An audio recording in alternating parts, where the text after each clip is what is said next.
CPR जागरूकता सप्ताह सत्र में आपका हार्दिक स्वागत है।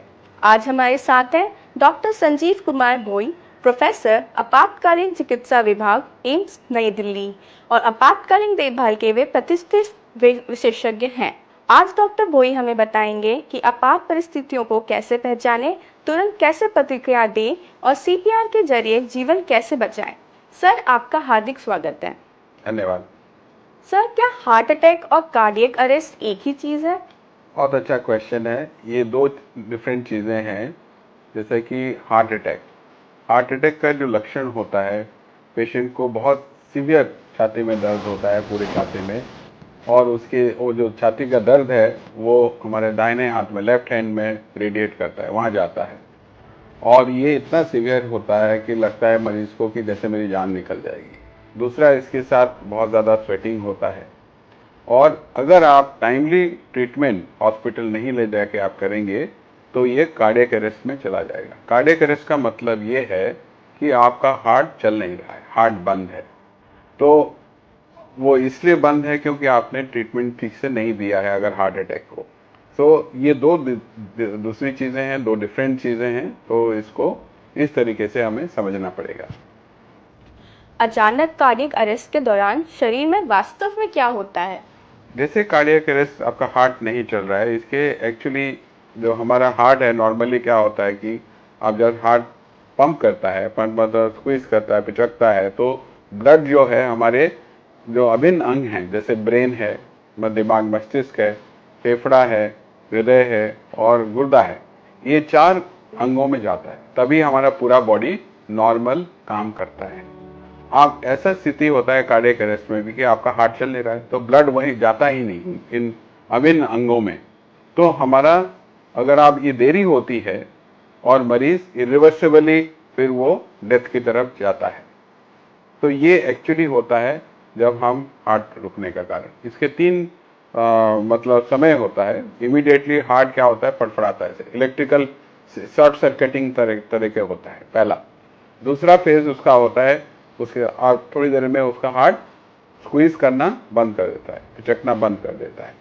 तो इसीलिए हम कहते हैं आप जल्दी से जल्दी सीपीआर का विधि हमें शुरू करने की जरूरत है। व्यक्ति के बेहोश होने के पहले कुछ मिनट क्यों सबसे महत्वपूर्ण होते हैं? व्यक्ति के बेहोश होने से पहले इसलिए ये इम्पोर्टेंट होता है कि जैसे कि आप जल्दी से जल्दी उसको पहचानें, कि जैसे आपने कहा कि बेहोश होने से पहले या बेहोश होने के बाद जो होता है वो क्रिटिकल मोमेंट होता है। अगर आप सही से नहीं पहचानेंगे और सही से छाती दबाने का जो विधि है अगर हम शुरू नहीं करेंगे तो पेशेंट की जान जा सकती है। तो इसमें देखिए, जो इसका संबंध ये है कि कितना जल्दी हम सीपीआर की विधि शुरू करें। तो इसके समीक्षा हम ये जान लेंगे कि अगर आप 1 मिनट के अंदर सीपीआर देते हैं तो उसका चांसेस ऑफ जो बचने की उम्मीद बहुत ज़्यादा हो जाती है। सीपीआर, विशेषकर कंप्रेशन वाली सीपीआर, जीवन और मृत्यु के बीच कैसे फर्क डाल सकता है?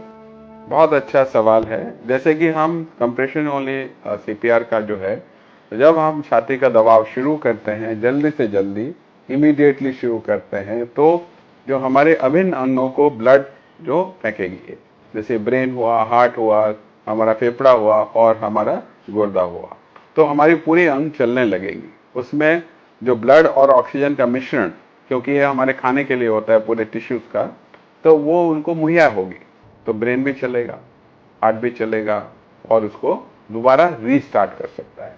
जैसे मैं आपको कहूँ कि जैसे 1 मिनट आपने देरी करी सीपीआर देने में, तो आपका 10% बचने की उम्मीद कम हो जाती है। तो आप 10 मिनट में पूरा खेल खत्म हो जाता है, पेशेंट बचता नहीं है।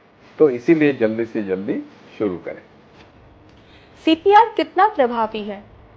जैसे सीपीआर, इससे मैंने कहा कि आपको इतना प्रभावी है कि अगर आप जल्दी से जल्दी करेंगे तो पेशेंट की जान भी बचेगी और वो दोबारा काम पे वापस जा सकता है।